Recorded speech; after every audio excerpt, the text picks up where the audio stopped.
महाभारत की कहानियां आज भी प्रासंगिक हैं। महाभारत में भगवान श्री कृष्ण के द्वारा बोले गए अनमोल वचन आज भी लोगों के जीवन में लागू होते हैं। महाभारत को पंचम वेद कहा जाता है। अगर महाभारत में भगवान श्री कृष्ण के द्वारा बोले गए पक्तियों को अपने जीवन में आत्मसात कर लिया जाए तो जीवन सार्थक हो जाता है।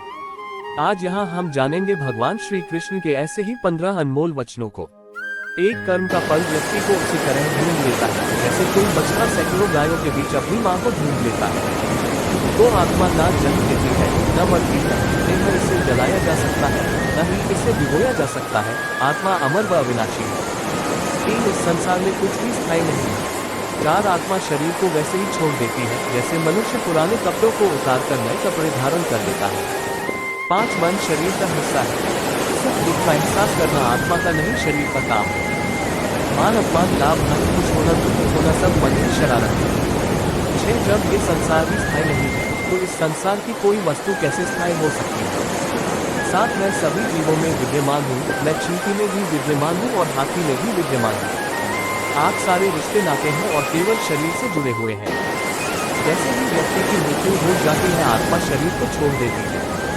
आत्मा का शरीर से जुड़े रिश्तों से कोई नाता नहीं रह जाता है। 9 मेरे भी कई जन्म हो चुके हैं, तुम्हारे भी कई जन्म हो चुके हैं। ना तो मेरा आखिरी जन्म है और ना ये तुम्हारा आखिरी जन्म है। 10 वर्तमान परिस्थिति में जो तुम्हारा कर्तव्य है वही तुम्हारा धर्म है। धर्म व्यक्तिगत होता है। 11 मैं किसी के भाग्य का निर्माण नहीं करता, न ही किसी के कर्मफल में दखल देता हूँ। व्यक्ति या जीव का कर्म उसके भाग्य का निर्माता होता है। 12 क्रोध इंसान का सबसे बड़ा शत्रु होता है। क्रोध आने पर इंसान की सोचने समझने की शक्ति खत्म हो जाती है। उस व्यक्ति के पतन में ज्यादा समय नहीं लगता। 13 व्यक्ति कर्म करने से कभी छुटकारा नहीं पा सकता है, इसलिए तुम्हें हमेशा कर्म करते रहना चाहिए, क्योंकि कर्म के बिना तुम्हारे शरीर का निर्वाह भी नहीं हो सकता है। 14 परिवर्तन ही संसार में स्थायी है, इसलिए परिवर्तन से नहीं घबराना चाहिए। 15 मन को नियंत्रण में रखना किसी घोड़े के नवजात शिशु को नियंत्रण में रखने जितना कठिन होता है।